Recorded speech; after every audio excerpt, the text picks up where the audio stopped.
ပြောချင်တာက TNL ခေါင်းဆောင်တာဘုံကျော်ကိုတာဘုံကျော်ပြောထားတဲ့ရေးထားတဲ့ post နဲ့ပတ်သက်ပြီးတော့ကျွန်မကထောက်ပြချင်တာပါနော်တို့ကသူတို့နေမီကိုသိမ်းထားနိုင်ရေးကိုပဲအဓိကထားတယ်နော်သူတို့နေမီကနေကြော်ပြီးတော့မစင်တော့သူတို့နေမီတည်တာသူတို့အတွက်အဓိကကြတယ်လို့ယူဆနေပုံရတယ်သူတို့နေမီလေးကိုသူတို့သိမ်းထားလိုက်ရင်နော်တာဝန်ကျေပြီလို့ယူဆနေပုံရတယ်သူတို့နေမီကိုသူတို့ထိန်းထားနိုင်ုံသိမ်းထားနိုင်ုံနဲ့သူတို့တကယ်လွတ်မြောက်မှာလားဆိုတာကိုသူတို့ကိုယ်တိုင်ပို့ပြီးတော့ကျွန်တော်တို့နားလည်ပါလိမ့်တော်လိုက်ရေးတစ်စုံလုံးကိုသူတို့စဉ်းစားခဲ့တာမဟုတ်ပါဘူးသူတို့ရဲ့လုံရည်တည်တည်လေတော်လိုက်ရေးတစ်စုံလုံးတတိုင်းပြည်လုံးလွတ်မြောက်ရေးကိုသူတို့စဉ်းစားခဲ့လို့မပေါ်ပါဘူးကိုလူမျိုးတစုအတွက်နော်လက်မကန်ခဲ့တဲ့သူရဲကောင်းတယောက်လို့ခံယူထားတယ်ဆိုရင်ဒီစကားကထွက်လာစရာအကြောင်းမရှိပါဘူးနော်ဒါပြည်သူပါပဲနော်ကိုနေမြေတွေကလူမဟုတ်လို့ငါတို့တင်တွေးထားခဲ့ရပါတယ်ဆိုတဲ့ယေရှုရှင်ဆန်စကားကိုပြောလာတာကတော့နော်ဒါကတော့လွန်ပါတယ်၃ချောင်းထောင်ပြီးတော့ဝင်လာခဲ့တဲ့ပြည်သူလူထုကိုကြွေးရမွေးရတယ်ဆိုတဲ့စကားကတော့ဒီတရားလေးနေမြေတွေကိုတိမ့်ပိုက်နေတဲ့အချိန်တုန်းကအသက်ပေးပြီးတိုက်ခဲ့တဲ့ PDF တွေအသက်ပေးခဲ့ရတဲ့လူငယ်တွေကိုတော်တော်အာမနာရှာမကျိုးပြောလိုက်တာရောက်ပါတယ်နော်တော်တော်မလေးစားရရောက်တဲ့စကားတစ်ခုဖြစ်ပါတယ်ဘိုးချုပ်တယောက်ကနေပြီးတော့ခေါင်းဆောင်တယောက်ကနေပြီးဒီစကားမျိုးပြောဖို့မသင့်တော်ဘူးလို့လည်းထင်ပါတယ်ဒီတုံညာနှစ်ကုံစစ်စင်ရေးလို့တော့မြောက်ပိုင်းညီနောင်တုံးဖွဲ့ဆိုပြီးတော့အချင်းချင်းတိုင်ပင်ခဲ့ကြတဲ့ညီကိုအရင်ဖြစ်ခဲ့ကြတဲ့အထက်မှာ UNG ကိုအဖက်လုပ်ပြီးတော့ခေါ်ယူဆွေးနွေးခဲ့တယ်မျိုးရှိနော်အဲ့ဒါကမိဘနံပါတ်1နောက်ထပ်မိဘနံပါတ်2ကတော့အဲ့ဒီတုံညာနှစ်ကုံစစ်စင်ရေးမှာပါဝင်ခဲ့တာမဟုတ်ဘူးလားမင်းတို့ရဲ့နယ်မြေတွေကိုသိမ်းပိုင်ဖို့စစ်အင်အားလိုအပ်လို့စစ်တိုက်ခိုင်းဖို့အချက်အရအသက်ပေးခိုင်းဖို့အတွက်ချီးရွယ်ချက်တစ်ခုတည်းနဲ့နော်ဒီစစ်ပညာတွေသင်ပေးခဲ့တာလားလို့ပြန်ပြီးမေးခွန်းထုတ်ရတော့မယ်အချိန်မှာနင်တို့ကမွေးသားသားတွေပဲမွေးသားသားတွေဖြစ်တဲ့အတွက်ဒီနယ်မြေကိုသိမ်းသည်ဖြစ်စေပြန်ပေးသည်ဖြစ်စေနင်တို့ကိုဆွေးနွေးကြရလည်းမလိုဘူးတိုင်ပင်ကြရလည်းမလိုဘူးနင်တို့ရဲ့ဆုံးဖြတ်ချက်နင်တို့ရဲ့သဘောတူညီမှုကိုလည်းယူစရာမလိုဘူးလို့ခံယူခဲ့သလားအဲ့လိုမေးခွန်းထုတ်ပါမယ်ရဲဘော်အင်အားထောင်ချီပေးဆက်အရင်ပြုခဲ့တဲ့ဒေါ်လာဘီလီယံချီအကျွေးတင်ခဲ့တဲ့ຫນွေဦးဒေါ်လန်ရေးရဲ့ပေးဆက်မှုအကြီးအကျယ်ကို TNLA ခေါင်းဆောင်တာဖုံးကျော်ကဖွင့်ဟခဲ့ပါတယ်။ဒါပေမဲ့လက်သုံးချောင်းထောင်သူတွေကိုထမင်းကျွေးခဲ့ရတဲ့ဆိုတဲ့စကားလုံးဟာဘသူကမှမထောက်ထားဘူးဆိုတဲ့ခံစားချက်ကိုပေါ်လွင်စေပါတယ်။မတဲတဲအေးကဒီစကားကိုကြားပြီးငြိမ်မနေပါဘူး။အတူတိုက်ခဲ့တဲ့ PDF ရဲဘော်တွေရဲ့အသက်ကိုမငဲ့ပဲမိမိဒေသလွတ်မြောက်ဖို့ကိုပဲဦးစားပေးတဲ့လက်နက်ကင်တပ်ဖွဲ့ဖြစ်ကြောင်း TNLA ကိုဆွဆွဲလိုက်ပါတယ်။ဒါဟာကျေးဇူးတရားအစစ်မှန်လားနိုင်ငံရေးအတုံးချမှုလားနောက်တရားနေတဲ့ TNLA ခေါင်းဆောင်ရဲ့စိတ်ကိုနားလည်ပေးတင်လားဝေဖန်မှုကိုလက်ခံတင်လားတုတ်ပြန်မှုများအပြည့်စုံကိုကြည့်ရှုလိုက်ရအောင်ပါနိုင်ငံရေးအသေးကွဲနေကြတဲ့လေးခွင့်ဆိုင်ဇလန်းကြီးကိုဖွင့်ချရတော့မယ်ပေါ့နော်အဲ့တော့ကျမတို့ကဒီချိန်ကဖွင့်ချရမယ်ပြောပြရမယ်အချိန်လေးတန်နေပြီနော်အမုန်းခံရမယ်ဆိုရင်တောင်မှအစဲခံရမယ်ဆိုရင်တောင်မှအစဲခံပြီးရုပ်ကိုချိန်တန်ပြီလို့ကျမယူဆမိတယ်ဟိုကျမဘာကြီးမှလည်းမဟုတ်ပါဘူးနော်ဒါပေမဲ့လူတိုင်းကလေအမုန်းခံရမှကြောက်တယ်ပြည်သူဆဲမှကြောက်တယ်နော်နိုင်ငံရေးသုံးသပ်နေတဲ့ဆရာတွေအများကြီးပဲရှိတယ်တို့တွေရဲ့သုံးသပ်ချက်တွေကျမတို့နားထောင်တယ်တို့ရဲ့အကြံပေးမှုတွေကိုကျမတို့နားထောင်တယ်ကျမတို့အတူယူစရာရှိတာတွေလည်းယူတယ်လေးစားစရာရှိလေစိတ်ထဲကနေနှစ်ကလေးစားလိုက်တယ်ပေါ့နော်ဒါပေမဲ့ကျမပြောချင်တာတစ်ခါလေကြောက်လို့ရှိရင်အဲ့ဒီဆရာကြီးတွေပါဆိုတဲ့လူတွေကိုယ်တိုင်စောက်သေးရမယ်ကိစ္စတွေဒါကဘလို့ဖြစ်နေလဲဆိုတဲ့ကိစ္စတွေဘလို့ပြောလိုက်ရင်လည်းဘယ်သူကဝင်နေတယ်ဆိုတဲ့ကိစ္စတွေအဲ့ဒီဆရာကြီးတွေကနားမလည်တာလားဒါမှမသိတာလာ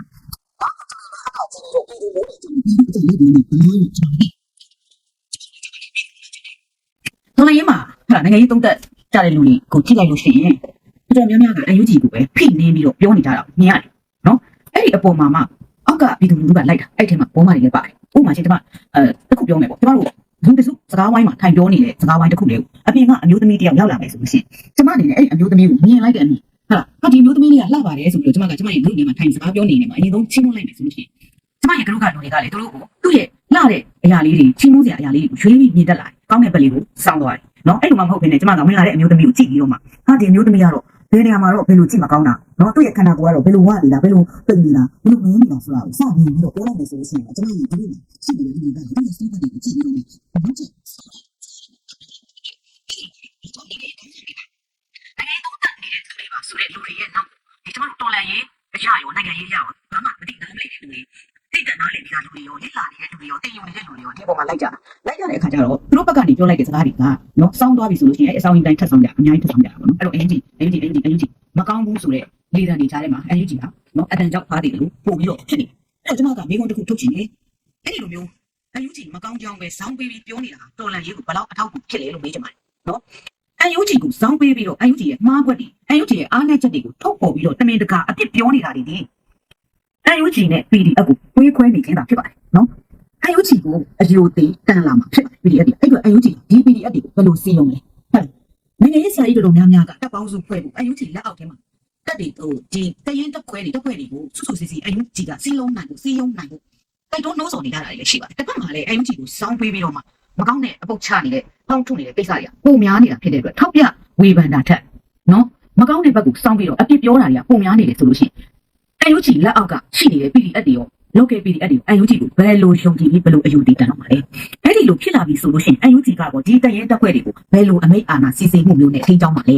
နော်အဲ့ဒါတွေကိုကျမတို့ဘက်ကတကယ်ဆရာကြီးတွေဆိုတဲ့လူတွေမစင်စားမိကြလားဒါမှမဟုတ်တမီတကာပြည်သူအကြိုက်လိုက်ပြောနေရလားပြည်သူအကြိုက်လိုက်ပြောဖို့ကအရန်လွယ်ပါတယ်အယူကြီးကိုခေါင်းထုတ်လိုက်တော့မှာကျမအခုအယူကြီးကိုကာကွယ်ပြီးပြောမယ်ဆိုရင်ကျမတို့ဘာဆက်နေလဲတော့3ခွက်လောက်ရှိပါတယ်နော်3ခွက်လောက်ရှိပါတယ်နံပါတ်1ကတော့စစ်ကောင်စီဘာဖြစ်တော့ခင်ဗျာပေါ်မှာနံပါတ်2ကတော့တပ်ပါတီဆိုတဲ့လူတွေကိုအပိထောက်ခံရဲ့နောက်လိုက်အဖွဲ့နံပါတ်3ကတော့ EAO ERO တွေကိုအပိထောက်ခံနေကြတယ်တို့ရဲ့တိုင်းရင်းသားတွေ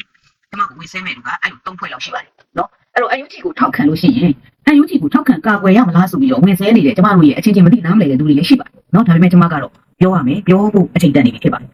်တော်တော်ကြီးတစ်ဖက်စောင်းနေကြနေပါတယ်အခုလက်ရှိကျမမြင်နေရသလားနော်အဲ့တော့ကျမကဒီနေ့ပြောချင်တာကအဓိကပြောချင်တာက PNL ခေါင်းဆောင်တာဘုံကျော်ကိုတာဘုံကျော်ပြောထားတဲ့ရေးထားတဲ့ post နဲ့ပတ်သက်ပြီးတော့ကျမကထောက်ပြချင်တာပါနော်အဲ့တော့သူပြောထားတဲ့ဟာလေးကိုကျမတို့တစ်ချက်အစအနေပြန်ဖတ်ကြည့်လိုက်မယ်နော်မိုးကုတ်နီကမိုးမိတ်ပြန်ပေးလိုက်ရတဲ့အပေါ်နိုင်ငံရေးဖြာခင်းသူနဲ့ဘာမှမသိစဲကြည့်နေတဲ့သူကိုတဲ့ရှင်းချင်ပါတယ်တဲ့နော်ပထမဦးဆုံးတကယ်ပေးဆက်မျက်နှာသူတွေကိုတောင်းပန်ချင်ပါတယ်တဲ့ဒီနေ့ကနေလိုက်လိုက်လေးနာကျင်ရတာမို့အနုအညွတ်တောင်းပန်ပါတယ်တဲ့နော်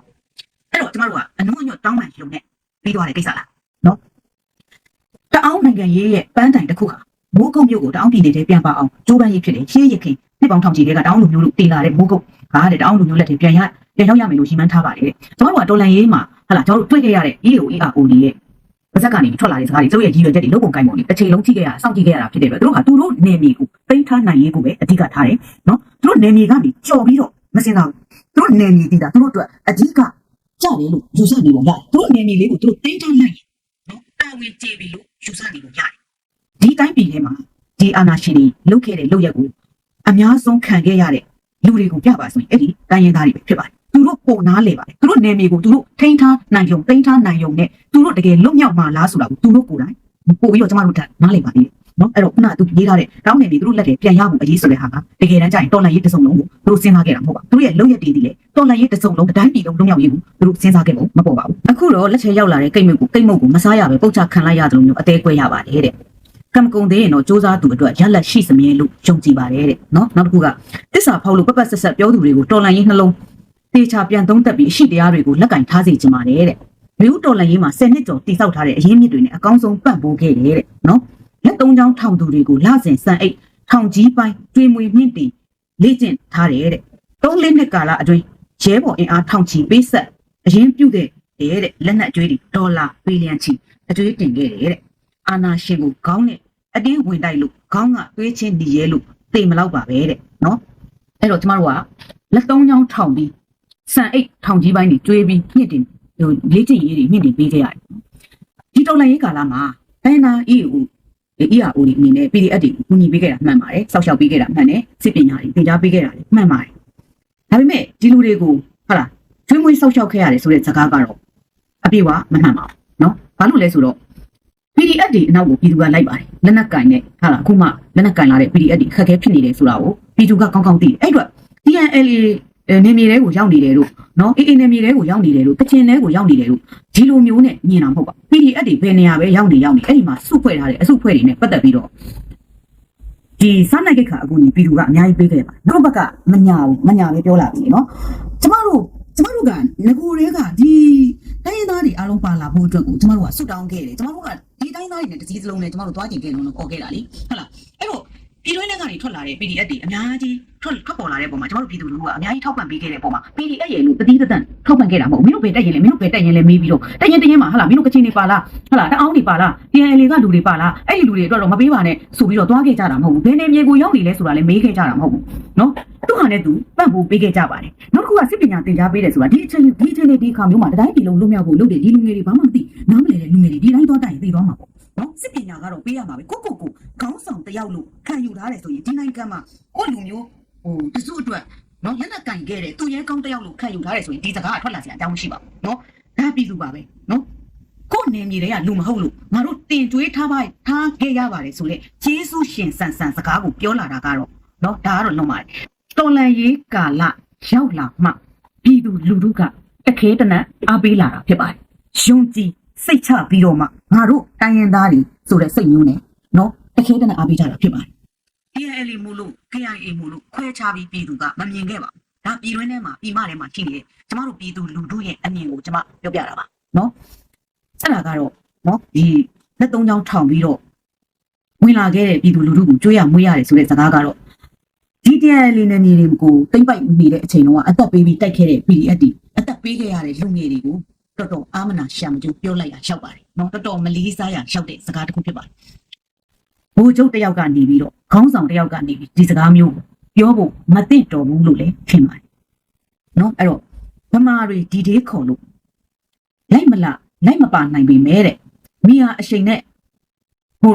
လို့ဖို့တဲ့ကြိုးပမ်းခဲ့တယ်တဲ့တကယ်တဲ့တစ်ခုလို့တော့ဘယ်ဒီဒေးကမှလက်တွေ့ပါမလာပဲနောက်ဆုံးကိုယ်ရဲ့အထီးပြန်ရွာကအိမ်သူတွေလည်းလေရင်ဘုံတန်တင်ကြရတယ်ရင်ဘတ်တွေတပြန်းမြန်ကွယ်အသေးနှလုံးတွေနာကျင်ရပါတယ်တဲ့အဲ့တော့ရင်ဘတ်တပြန်းမြန်ကွယ်အသေးနှလုံးနာကျင်ရတာကတော့ရှင်တို့အခုမိုးကုံနေနေကြီးကိုပြန်ပေးလိုက်ရတဲ့အချိန်မှာကျမတို့ပြည်သူလူထုနာကျင်ရတာထက်တော့နော်ပုံမယ်မထင်ပါဘူးကျမတို့လည်းနာကျင်ရပါတယ်နော်အဲ့တော့ဒီဒေးခေါ်လို့မပါလာနိုင်ပေမဲ့ကဲထားပါတော့အန်ယူဂျီရဲ့အဖြစ်တွေကတော့အများကြီးရှိပါတယ်အဖြစ်တွေကိုဒါကျမတို့ထိုင်ပြောမယ်ဆိုလို့ရှိရင်အများကြီးကုန်မှာတော့မဟုတ်ပါဘူးเนาะဒါပေမဲ့ကျွန်မပြောချင်တာကဒီဒေးဆိုတာကကျမတို့အယူဂျီကိုကျမတို့လှုပ်ချင်ခဲ့တဲ့ပြည်သူလူထုကိုမျှော်လင့်ခဲ့တဲ့ကိစ္စတစ်ခုဖြစ်ပါတယ်ဒါပေမဲ့အင်မတန်လဲစွန့်စားရမယ့်ကိစ္စတွေများစွာရှိတဲ့ကိစ္စဖြစ်ပါတယ်เนาะအဲ့တော့တစ်တုံညာနှစ်ကုန်စစ်စင်ရေးလို့တော့ဘယ်ဒီဒေးကမှလက်တွေ့မပါလာခဲ့ဘူးဆိုတော့ကျမကမိခွန်းထုတ်ချင်တယ်အဲ့ဒီတစ်တုံညာနှစ်ကုန်စစ်စင်ရေးလို့တော့မြောက်ပိုင်းညီနောင်သုံးဖွဲ့ဆိုပြီးတော့အချင်းချင်းတိုင်ပင်ခဲ့ကြတဲ့ညီကိုအရင်းကြီးဖြစ်ခဲ့ကြတဲ့အထဲမှာအန်ယူဂျီကိုအဖက်လုပ်ပြီးတော့ခေါ်ယူဆွေးနွေးခဲ့တာမျိုးရှိတာအဲ့ဒါကမိခွန်းနံပါတ်1နောက်ထပ်မိခွန်းနံပါတ်2ကတော့အဲ့ဒီတစ်တုံညာနှစ်ကုန်စစ်စင်ရေးမှာကို PDF တွေမပါခဲ့ဘူးလားပါဝင်ခဲ့တာမဟုတ်ဘူးလားအဲ့တော့ PDF တွေကတော့ PDF တွေလို့တီးတန့်တွက်မယ်ဆိုလို့ရှိရင် PDF နဲ့ UNG ကိုတသားတည်းမြင်မှာရမှာပါမဟုတ်လို့ရှိရင် PDF ကဘာကြောင့်လက်နက်ကင်လာမှာလဲဟုတ်လားဒီအစိုးရကိုအာဏာသိမ်းလို့မတရားဘူးဆိုပြီးတော့လက်နက်ကင်လာတာလေနော်အဲ့တော့အဲ့ဒီအချိန်မှာတိတ်တုံညာနှစ်ကုန်စစ်စင်ရေးမှာဟုတ်လား UNG ကရှိနေပြီးသားဖြစ်နေပါပြီဖွဲ့စည်းပြီးပါပြီဆက်ဆောက်ဦးဆုံးကဒီလက်နက်ကင်နေနော်sorry PDF တွေလက်နက်ကင်နေတဲ့ကိုဝင်ရောက်ခဲ့တဲ့အချိန်တော့ UNG ဆိုတာမဖွဲ့စည်းရသေးပါဘူးအဲ့ဒီအချိန်တော့ဝင်ရောက်ခဲ့တော့ဘယ်လိုတွေဆက်ဆံခဲ့တာလဲလို့မြင်ရမှာနော်ဒီအဲ့တုန်းကတော့ငါတို့သားလေးတွေမွေးစားသားလေးတွေဆိုပြီးတော့စစ်ပညာပြင်ပြီးစစ်တိုက်ခိုင်းဖို့အတွက်မင်းတို့ရဲ့နယ်မြေတွေကိုသိမ်းနိုင်ဖို့စစ်အင်အားလိုအပ်လို့စစ်တိုက်ခိုင်းဖို့အချက်အရအသက်ပွေးခိုင်းဖို့အတွက်ချီးရွယ်ချက်တစ်ခုတည်းနဲ့နော်ဒီစစ်ပညာတွေသင်ပေးခဲ့တာလားလို့ပြန်ပြီးမေးခွန်းထုတ်ရတော့မယ်အချိန်မှာနော်အဲ့တော့UNG ကိုအဲ့ဒီတစ်တုံညာနှစ်ခုစစ်စင်ရေးမှာအဖက်လုပ်ပြီးဆွေးနွေးခဲ့လားနော်ညီနောင်သုံးပေါ်ထဲမှာမဟာမိတ်အဖြစ်လေးနဲ့တော့မိတ်ဆွေလေးအဖြစ်နဲ့တော့ခေါ်ယူပြီးတော့ဘလို့စစ်ပြူဟာချမယ်မင်းတို့ဘက်ကရောဘလောက်ပေးနိုင်လဲစစ်သားဘလောက်ပေးနိုင်လဲဆိုတဲ့ဟာမျိုးတွေပြောခဲ့ဆိုတဲ့အဖက်လုပ်ခဲ့လားနော်လူရသွင်းခဲ့လားလို့ပြန်ပြရပါခင်ဗျအဲ့ဒီတုန်းကလူရသွင်းခဲ့ပါတယ်ဒါပေမဲ့သူတို့မပါလာခဲ့ဘူးဘာမှမပြောခဲ့ဘူးဆိုလို့ရှိရင်တော့ရှင်တို့ပြောတဲ့အတိုင်း UNG ဟာလိုအပ်ချက်တွေရှိသွားလို့ကျမတို့လက်ခံရတော့မှာဖြစ်ပါတယ်နော်အဲ့တော့ကျမတို့ PDF တွေကတိုင်းသားလက်နက်ကင်တွေကိုဝင်လာတယ်ဆိုတာအခုသဘောတရားတစ်ခုလုံးကိုခြုံကြည့်မယ်ဆိုလို့ရှိရင်ဟုတ်လားမွေးစားအဖေလက်ထဲကိုဝင်လာပြီးတော့မှအဖေအရင်ကနောက်မှဖြစ်တာပုံစံမျိုးဖြစ်နေတယ်နော်မွေးစားသားတွေဆိုပြီးတော့နင်တို့ကမွေးစားသားတွေပဲနော်မွေးစားသားတွေဖြစ်တဲ့အတွက်ဒီနာမည်ကိုသိမ့်သည်ဖြစ်စေပြန်ပေးသည်ဖြစ်စေနင်တို့ကိုဆွေးနွေးစရာလည်းမလိုဘူးတိုင်ပင်စရာလည်းမလိုဘူးနင်တို့ရဲ့ဆုံးဖြတ်ချက်နင်တို့ရဲ့သဘောတူညီမှုကိုလည်းယူစရာစကိုင်းမှာကြံ့ဖို့ပါတီကငလျင်အတွက်ထောက်ပံ့မယ်ဆိုပြီးမဲဆွယ်စည်းရုံးရေးလိန်ခေါ်အမှန်တကယ်မပေးဘဲဟောပြောပွဲသာလုပ်သွားဟုဒေတာခန်တွေပြောစကိုင်းတိုင်းစကိုင်းမြို့နယ်ချင်းစုရက်ကွက်အောင်ချမ်းသာဖျားဝန်တွင်းကိုပြည်တော်စုကြံ့ခိုင်ရေးနဲ့ဖွံ့ဖြိုးရေးပါတီကြံ့ဖို့ပါတီကငလျင်တန်တဲ့ဒေတာခန်တွေကိုခေါ်ယူကာအမှန်တကယ်မထောက်ပံ့ဘဲမဲဆွယ်စည်းရုံးဟောပြောပွဲသာလုပ်သွားခဲ့တယ်လို့မြို့ခံတွေကပြောပါတယ်ဒီဇင်ဘာလ10ရက်ကငလင်တန်တင်သူတွေကိုထောက်ပံ့မှုပေးမယ်ဟုဆိုကရက်ကွက်အုပ်ချုပ်ရေးမှုကနေတဆင့်ဆက်သွယ်ခေါ်ယူခဲ့တာဖြစ်ပြီးဖျားဝန်းအတွင်းမှာလွတ်တော်ကိုယ်စားလှယ်လောင်းတွေကမဲဆွယ်စည်းရုံးရေးဟောပြောခဲ့တာဖြစ်ပါတယ်။ငလင်ပေးထောက်ပံ့မှုစာအုပ်အစိမ်းရတဲ့လူတွေထောက်ပံ့မှုပေးမှမို့စာအုပ်အစိမ်းယူပြီးလာခဲ့ကြလို့လိန်ခေါ်ပြီးမဲဆွယ်ဟောပြောပွဲလုပ်သွားတာမပေးသွားပါဘူး။ထောက်ပံ့မှုလို့စကိုင်းမြို့ခံတဦးကမဖို့ပြောပါတယ်။ ဒီဇင်ဘာလထဲမှာစစ်အုပ်စုဦးဆောင်ကျင်းပမဲ့ရွေးကောက်ပွဲနဲ့ရွေးကောက်ပွဲမှာပါဝင်ရှင်ပြိုင်ကြမဲ့ကိုယ်စားလှယ်လောင်းတွေရဲ့မဲဆွယ်စည်းရုံးရေးဟောပြောပွဲတွေကိုစကိုင်းဒေသခံတွေအပါအဝင်နိုင်ငံတော်ဝန်မှရှိတဲ့ပြည်သူတွေကမပါဝင်ပဲတပိတ်မောက်ထားတာဖြစ်ပါတယ်။ဒါပေမဲ့လည်းကြံ့ဖို့ပါတီကငလင်ပေးတဲ့ဒေသခံတွေကိုထောက်ပံ့မှုပေးမယ်လို့ပြောဆိုလာတာကြောင့်အိမ်တိုင်းမိဘတွားရောက်ခဲ့ကြပေမဲ့အပြောနဲ့လက်တွေ့မညီဘူးလို့ဆိုကြပါတယ်။မနေ့ကမဲဆွယ်တာကကြံ့ဖို့ကနန္ဒဝင်ရက်ကွက်ရွာထောင်ရက်ကွက်နဲ့ပြူကန်ရက်ကွက်တွေကိုတွားပြီးမဲဆွယ်တာမြို့ပေါ်ရက်ကွက်အကုံစုံတော့စုံနေပြီးလှည့်လည်မဲဆွယ်ဟောပြောတာလို့စကိုင်းမြို့ခံတဦးကမဖို့ကိုပြောပါတယ်။ဒါအပြင်ကြံ့ဖို့ပါတီရဲ့ဒီဇင်ဘာလ10ရက်ထုတ်ပြန်ချက်မှာလည်းစစ်ဗိုလ်ချုပ်ဟောင်းဖြစ်တဲ့ပြည်သူ့လွှတ်တော်ကိုယ်စားလှယ်လောင်းဦးသက်ပုံတိုင်းဒေသကြီးလွှတ်တော်ကိုယ်စားလှယ်လောင်းဦးမင်းစေရမြင့်တို့ဟာစကိုင်းမြို့ခံတွေနဲ့တွေ့ဆုံပြီးနောက်ကိုယ်စားလှယ်လောင်းမိတ်ဆက်တာနဲ့မဲပေးနည်းစနစ်တွေအကြောင်းရှင်းလင်းပြောကြားခဲ့ကြောင်းထုတ်ပြန်ထားတာတွေ့ရပါတယ်။ခံယူခဲ့သလား။ဒီအဲ့ဒီကိုမေးခွန်းထုတ်ပါမယ်နော်။နောက်တစ်ခုကဟလာPDF ဆိုတာ UNG လက်အောက်ကဝင်နာသည်ဖြစ်စီမဝင်နာသည်ဖြစ်စီ UNG ရဲ့လူတွေလို့ပြောလို့ရပါတယ်။အဲ့တော့ UNG ကိုရောဒီနယ်မြေတွေပြန်သိမ်းဖို့အတွက်တိုင်ပင်ဆွေးနွေးခဲ့သလား။ချိန်မရှိဘတ်ဂျက်မရှိသိစရာလူသူနဲလာတော့မိုးကုတ်မိုးမိန်နဲ့ညှိပြီးအပြစ်ရက်ရတယ်ပွဲမပြီးသေးပါဘူး။နော်ပွဲကမပြီးသေးပါဘူးတဲ့။ဒါပေမဲ့အစဲတွေကစုံနှလှပါတယ်တဲ့။ဟိုကွယ်မင်းတို့ကြွေးခဲ့လို့လူဖြစ်လာတဲ့သူတွေမိုးကုတ်ကိုပြန်သိမ်းတာမြင်ကျင်စမ်းပါလေ။တို့ကိုဆဲလို့မောရင်ဖြစ်နာနာပြီးစိတ်ပြီးတော့စစ်အာဏာရှင်ကိုလည်းနာနာပြီးတိုက်ပါလေတဲ့။နော်အဲ့ဒီမှာကျွန်မပြောချင်တယ်။ကြည့်မရှိဘာကြမရှိသေးစရာလူသူနဲလာတယ်ဒီစကားတွေကပြောဖို့တော့မလိုဘူးရှိကြည့်မရှိဘာကြမရှိဆိုတာကဟုတ်လားငကိုတွေကကျမတို့တွေမှာဘာမှအလုံးလောက်ရှိပြီးတော့တိုက်ခဲ့ကြတာမဟုတ်ဘူးကျမတို့ဒီပြည်သူအင်အားပါလာတဲ့ပုံမှာအများကြီးလိုအပ်ချက်တွေရှိခဲ့တယ်နော်နေမြေဆောင်ကနေပါလာတဲ့လူငယ်တွေအများကြီးပါလာတဲ့ပုံမှာသူတို့ရဲ့စာဝတ်နေသူတို့ရဲ့ဟုတ်လားလက်နဲ့မပြောနဲ့အဲ့ဒီမှာသူတို့ရဲ့စာဝတ်နေတွေအတွက်တော့အနိုင်နိုင်ဖြစ်နေတဲ့အချိန်မှာပြည်သူလူထုကဒီပုံမှာဝမ်းနည်းမှုပတ်မှုပေးခဲ့ကြတယ်ဘယ်ဒီမှာလည်းနောက်မှဆိုတာမရှိဘူးပြီးအဲ့ဒီဆိုတာကနော်UNG လည်းအတူတူပဲ PDF လည်းအတူတူပဲလက်နက်ရှိပြီးသားလူတွေမဟုတ်ဘူးလေ့ကျင့်ပြီးသားလူတွေလည်းမဟုတ်ဘူးရက်ပလာနဲ့ထွက်လာခဲ့ရတဲ့လူတွေကိုအထင်သေးတဲ့လေသံတွေနဲ့ပြောနေတယ်ဆိုတာကတော့တစ်ချိန်လုံးကျွန်တော်နားနဲ့မဆန်အောင်ကြားခဲ့ရပါတယ်เนาะအဲ့တော့ကျွန်တော်ကရှင်းရှင်းလေးပြောမယ် UNG မှာ UNG ကိုမလေးစားခြင်းဒီ UNG ကိုမလေးစားတာ UNG ကိုမင်းတို့ဘာမှအထင်မကြီးတာမင်းတို့လုပ်လည်းမဖြစ်နိုင်ပါဘူးကွာဘယ်လိုမှ UNG ကိုယုံကြည်မှုရှိမနေတာ UNG ကိုတလေးတစားမဆွေးနွေးတာ UNG ကိုယုံမလို့ဒီကမားလေးကိုမယုံကြည်ဘူးလို့ပြောနေကြီးဒီ UNG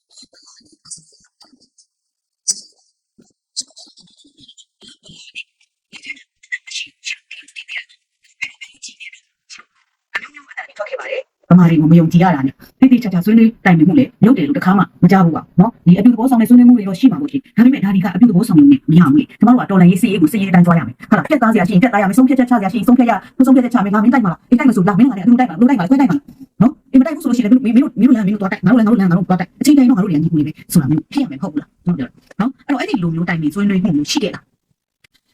အဲ့တော့ဟဲ့ဦးကြီးကိုငကိုတွေကအထင်မကြီးနောက်တစ်ခုကUNG နဲ့ကြတော့မဆွေးနွေးရဲဘူးUNG ကိုကြတော့မယုံကြည်ရဲဘူးဆိုတာကUNG လက်ထဲမှာဘာမှမရှိလို့ချင်းတို့ရဲ့စီးပွားရေးတွေချင်းတို့ရဲ့အသက်အာမခံရေးတွေအခုချင်းတို့ရဲ့နေမြေတွေအတွက်အကုန်လုံးပေါ့အကုန်လုံးတုံးတက်ပြီးချင်းတို့ကြည့်လိုက်မယ်ဆိုရင်UNG ကိုချင်းတို့ယုံကြည်အားကိုးစရာမရှိဘူးနော်ချင်းတို့ UNG နဲ့ဆွေးနွေးဖို့မရှိဘူးဆွေးနွေးခြင်းနဲ့ဆန္ဒလည်းမရှိဘူးအဲ့တော့မဟာမိတ်အဖြစ်နဲ့လည်းမသွားခြင်းဘူးနော်မိတ်ဆွေဖြစ်နဲ့လည်းမသွားခြင်းဘူးUNG အောက်ကလည်းမသွားခြင်းချင်းတို့ကဘယ်လန်းကသွားခြင်းလဲနော်အဲ့ဒါမျိုးထုတ်ရတော့အဲ့တော့UNG နဲ့ကအဲ့ဒီလိုမသွားခြင်းတာစစ်ကောင်စီနဲ့ရှင်တို့ဘယ်အချိန်လုံးကဆွေးနွေးလိုက်တာဘယ်အချိန်တည်းကစပြီးဆွေးနွေးခဲ့တာလဲ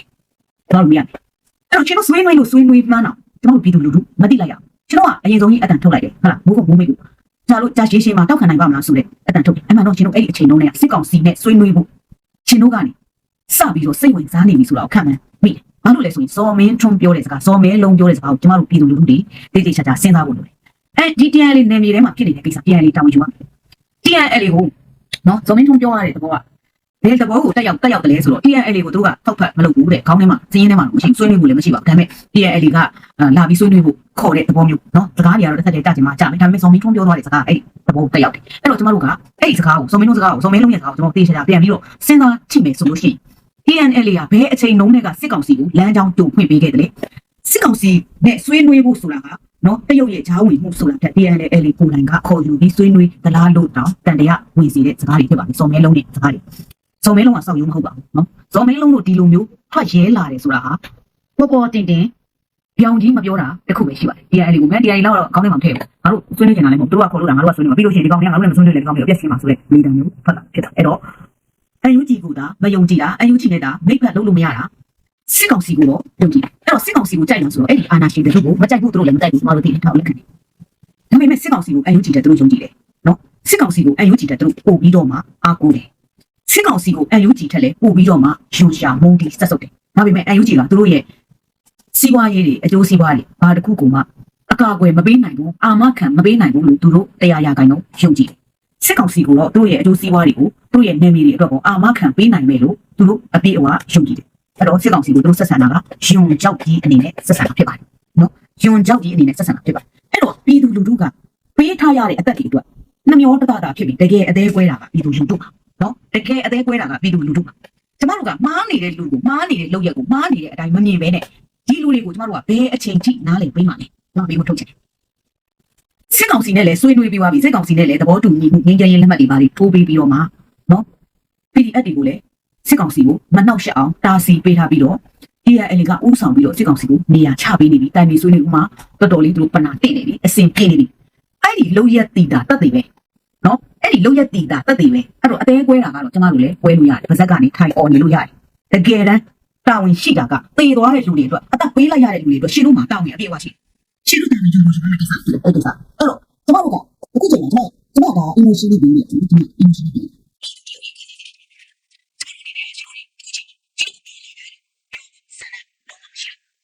မပါလာရင်ငါတို့ကြီးပဲမဖြစ်ဘူးလားဆိုတော့ကျမတို့ကိုယ့်ကိုယ်မေးခွန်းပြထုတ်နေတယ်နော်မေးခွန်းပြထုတ်နေကျမတို့ကသူတို့မပါလာရင်ငါတို့မလုံနိုင်ဘူးဘာလို့မလုံနိုင်ရမှာလဲဘာကြောင့်မလုံနိုင်ရမှာလဲဆိုတဲ့ဟာမျိုးမေးခွန်းပြထုတ်နေအဲ့တော့ဒီဘက်မှာနေမှာလားဒီဘက်မှာနေမှာလားကျမတို့ကစီးချပြီးမေးခွန်းထုတ်ရတော့မယ့်အချိန်မေးခွန်းထုတ်လို့မဖြစ်ဘူးဆိုရင်သူတို့လုံရက်ကိုကြည့်ပြီးတော့ကျမတို့ကသူတို့စီကအဖြစ်ကိုအတည်ပြုရတော့မယ့်အချိန်ဖြစ်နေနော်အဲ့တော့သူတို့ကတစ်ခါခါမှာပြက်ပြက်တတာရက်နိုင်ကျမတို့ကပိုးတော်မှစိုက်ပြီးအခုချိန်ဒီလူတို့အထက်ချင်းမကျွေးနဲ့ထပ်မလဲစားနေတော့ဟုတ်လားဒီလူတို့ဆိုင်မှာမုန်းမှာကြောက်နေနေတော့အခုချိန်နော်ရှင်တို့ပြက်ပြက်တတာတစ်ပတ်ပတ်ရှက်ပြအဲ့ပို့ပြီးတော့ကမ်းနေအဲ့တော့ကျမတို့ကခြုံငုံပြီးတော့တော်လန်ရေးကြီးတစ်စုံလုံးကိုခြုံငုံပြီးပြောရမယ်ဆိုလို့ရှိရင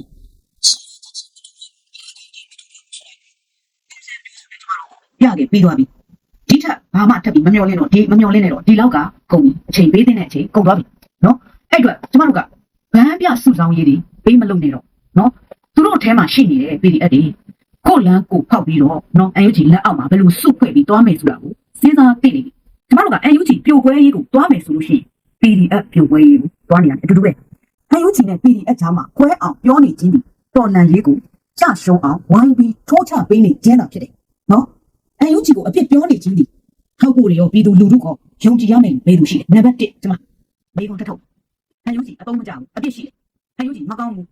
အမျိုးမျိုးထိုးချနေနော်ဝေဖန်တာထပ်ပုံနေတယ်အဲ့တော့ကျမတို့ကဆရာကြီးများကို NUG ထက်ကောင်းတယ်လို့ရှိလားငါးနှစ်တိုင်တိုင် NUG ရှောက်လန်းခဲ့တဲ့လမ်းကိုဖြတ်လန်းကနေဝင်ပြီးရှောက်နိုင်မယ်လို့ရှိလားနိုင်ငံတကာကနေလက်ခံနိုင်မဲ့အဖွဲ့အစည်းရှိလာ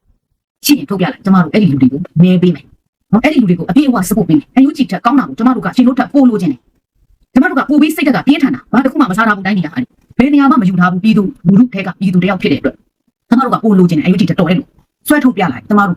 ့စပို့ပေးမယ်အဲ့ဒီလူချင်းမလားဝိုင်းချင်းအောင်អော်ပေးမယ်သူရောလုံနိုင်လားဟုတ်လားအဲ့တော့ကိုNUG ကိုအများအားတိုက်ခိုက်နေပြီးတော့မှငါဒီနေရာမှာမရရင်တော့ဒီကောင်ဒီလိုတိုက်ခိုက်နေဆိုတဲ့စိတ်လုံးနဲ့တော့မတော်နဲ့နော်ဒါကတော့ကျမတို့ဘယ်သူမှ NUG လည်းအဲ့လိုလူတွေကိုခေါင်းနဲ့ထည့်နေမှာမဟုတ်ဘူးစီးပွားရေးလည်းတွင်းနေမှာမဟုတ်ဘူးပြည်သူတွေကလည်းတောက်နေမှာမဟုတ်ဘူးနော်အဲ့တော့ NUG ကိုတိုက်ခိုက်နေတာကဟုတ်လားအခုဆိုလို့ရှိရင်စစ်ကောင်စီတစ်ခုလည်းမဟုတ်တော့တပ်ပါတီကစစ်ကောင်စီကတစ်ခုပါလာတယ်တပ်ပါတီကတစ်ခုပါလာတယ်အခုလာပြီး AOE ကအစဒီမှာစစ်တပ်ရဲ့ lobby တွေပြန်လုပ်ပြီးနေတဲ့ပုံစံမျိုးဖြစ်နေပြီကျွန်တော်အမှန်တိုင်းကိုလက်ခံအမှန်တရားကိုလက်ခံလိုက်တော့ကျွန်တော်ပြောချင်တာမပိတ်နေကြနဲ့တော့နော်ကျမတို့ကအားနာပြီးတော့ဟာပါလာနိုးဟာသူတို့ပါမယ်နော်အခုချိန်ကလုံလောက်ပြီအချိန်လုံလောက်သွားပြီနော်အဲ့တော့ NUG ပြိုကွဲရေးလုံနေလို့လုံနေရမယ့်အချိန်မဟုတ်တော့ကျမတို့က NUG ကိုကောက်ရတော့မယ့်အချိန်ဖြစ်နေပြီ NUG ကိုကျမတို့ကပြုတ်ပြင်ထိန်းသိမ်းရတော့မယ့်အချိန်ဖြစ်နေပြီ NUG ကိုယုံကြည်မှုတစ်ခုကျမတို့ဗဇက်ကနေပြီးတော့ယုံကြည်မှုတစ်ခုပေးရတော့မယ့်အချိန်ဖြစ်နေပြီကျမတို့ဗဇက်ကအဖြစ်တွေပြောနေတာတဲ့ NUG ဘက်မှာရှိနေတဲ့NUG ကိုပို့ပြီးတော့စုစည်းမှုဖြစ်အောင်ပို့ပြီးတော့ခိုင်မာမှုဖြစ်အောင်ဒီတိုင်းသားPDF တွေကိုဘယ်လိုစုဖွဲ့မှုမျိုးနဲ့တွားရမလဲဘယ်လိုခိုင်မာအောင်ကျမတို့တိဆောက်ရမလဲဥပမာပေါ့ရှင်ကျမတို့ကချင်တက်ရှိတယ်ရခိုင်တက်ရှိတယ်ဟုတ်လားအဲ့လိုမျိုး KNA ရှိတယ် KNU ရှိတယ်နော်အဲ့ဒီလိုမျိုးပဲကျမတို့ကလည်းဗမာစစ်တပ်ဆိုတာရှိရတော့မယ်နော်အဲ့ဒီဟာကိုတွားဖို့ပဲကျမတို့ဆရာကြီးများကတိုက်တွန်းရတော့မယ့်အချိန်ရောက်နေပြီလို့ကျမပြောတယ်နော်အဲ့တော့တိုင်းသားလက်နက်ကန်တွေကအခုချိန်မှာလေလုံလုံးကတော်တော်ပေါ်နေပြီเนาะကျွန်မမြင်ရတဲ့လောက်အေးတခုလည်းပဲရှိတော့တယ်ကျွန်မမြင်ရတဲ့လောက်เนาะတိုင်းသားလက်နက်ကန်တွေလည်းမှာဆိုလို့ကရင်တွေရောရှိတာပေါ့ရှင်ကရင်တွေကတော့အပြည့်အဝကျွန်တော်တို့ပြည်သူလူထုနဲ့တရားနဲ့ဖြစ်နေတယ်ပေါ့เนาะKNUလည်းကျွန်တော်တို့ယုံကြည်မှုမရှိတော့တယ်လို့เนาะအခုဆိုလို့ရှိရင်ဟာလား DL သွားလိုက်ပြီသူတို့လုံကိုသူတို့လုံသွားသူတို့လုံเสียရှိတာပဲလုံနေတာသူတို့ကဘယ်တော့မှသူတို့နေနေကိုကြော်ပြီးမစင်စားဘူးအဲ့ဒါကိုရှင်းလို့ရုံခက်ပြီးတော့မှအသေးတွေထပ်နားလေပေးနေစရာမလိုတော့เนาะအဲ့တော့တစ်ချိန်လုံးပြောလာတယ် NLD ကိုညှိလို့မရဘူး NLD နဲ့ညှိနိုင်လို့မရဘူးဆွေးနွေးလို့မရဘူးဆိုတော့ဘယ်သူနဲ့တွားညှိနိုင်နေတာလဲစစ်တပ်နဲ့တွားညှိနိုင်နေတာလေဟုတ်လားအဲ့ဒီ OG ကိုညှိနိုင်လို့မရဘူးဆိုတာကသူတို့တစ်ဖက်သက်ပြောနေတဲ့စကားတွေပဲကျွန်တော်တို့ကြားနေတယ်သူတို့ဘယ်လိုညှိနိုင်လဲတဲ့နော်ဒါကိုသူတို့မပြောဘူးအဲ့တော့ UG ကိုNLD ကိုညှိနိုင်လို့မရဘူး UG ကိုညှိနိုင်လို့မရဘူးပြောနေပြီသူတို့စစ်တပ်နဲ့တော့ဘာလို့ညှိနိုင်လို့ရသွားတာလဲနော်အဲ့ဒါတခုကျွန်တော်တို့မေးရမှာUG နဲ့ပူးပေါင်းဆောင်ရွက်မှုလည်းမလုပ်ဘူးနော်တကယ်ချင်းလည်းမလုပ်ဘူးမ ဟာမိတ်လည်းမလုပ်ဘူးဒါပေမဲ့စစ်ကောင်စီနဲ့တော့ပူးပေါင်းဆောင်ရွက်မှုလုပ်ခဲ့တယ်ပြီးသွားပြီမြို့တွေလည်းပြန်ပေးလိုက်ရပြီဟိုမှာနေရာတွေအောင်ရှူထားပြီးသွားပြီအဲ့တော့ပူးပေါင်းဆောင်ရွက်မှုက NLD UG နဲ့ပဲလုပ်လို့မရတာသူတို့ကစစ်ကောင်စီနဲ့တော့လုပ်လို့ရတယ်အဲ့ဒါအဖြစ်အဲ့ဒါအမှန်တရားအဲ့ဒါတွေကိုကျမတို့ကပေါ့ရှော့ပြီးတော့တွေးပြီးလို့မရဘူးအမှန်တိုင်းမြင်ပြီးတော့မှကျမတို့ကသုံးသပ်ရအောင်နေနေတွေပြန်ပေးလိုက်ရတဲ့ကိစ္စနဲ့ပတ်သက်ပြီး UG ကိုညှိလို့မရဘူးမညှိနိုင်ဘူးယုံကြည်လို့မညှိနိုင်ခဲ့ဘူးဆိုရှင်ထားလိုက် UG ကလည်းနည်းနည်းဝေးသေးတယ်ငကိုရီကလည်းရှင်တို့ယုံကြည်ခဲ့တာမဟုတ်ငကိုရီကလည်းညှိနိုင်ခဲ့တာမဟုတ်နော်ဒါဆိုလို့ရှိရင်ရှင်တို့ရဲ့ပတ်ဝန်းကျင်မှာရှိနေတယ်ရှင်တို့ရဲ့ညီကိုတွေဖြစ်တယ်ဟုတ်လားအေးကိုရှင်တို့ရှင်းနေခဲ့တာအတိပေးခဲ့တာညှိနိုင်ခဲ့တာအဲ့ဒါအေးကိုအတိပေးခဲ့တာညှိနိုင်ခဲ့တာအဲ့ဒီခဲ့တာနော်ရှင်တို့အနည်းနားမှာရှိနေတယ်ရှင်တို့တိုင်းသားလက်နက်ကန်ကြီးအချင်းချင်းကိုရှင်တို့ဒီနေ့နေပြန်ပေးရပါမယ်လို့အတိပေးညှိနိုင်တိုင်ပြီးဆွေးနွေးခဲ့တာပြီးရှိသလားအဲ့ဒီတိုင်ပြီးဆွေးနွေးမှုညီကိုတွေအချင်းချင်းကြားထဲမှာတော့မရှိဘူးဆိုရင် UG ကိုရှင်တို့ကငကိုတွေကမဆွေးနွေးခဲ့တာဒါကိုရှင်တို့ဝင်ခံရဒီလူလူကြောင့်မှရှင်တို့နာမည်ကောင်းမလို့ကျင်တယ်နော်ရှင်တို့ညီကိုချင်းချင်းတွေကိုတော့ရှင်တို့မညှိနိုင်မဆွေးနွေးအတိမပေးခဲ့ပြီပဲရှင်တို့စစ်တပ်ကိုတော့လူပြသွေးပြီးညှိနိုင်ဆွေးနွေးအတိပေးခဲ့တယ်ညှိနိုင်ဆွေးနွေးပြီးတော့မှဒီနယ်မြေပြန်ပြီးထိုးပေးခဲ့တယ်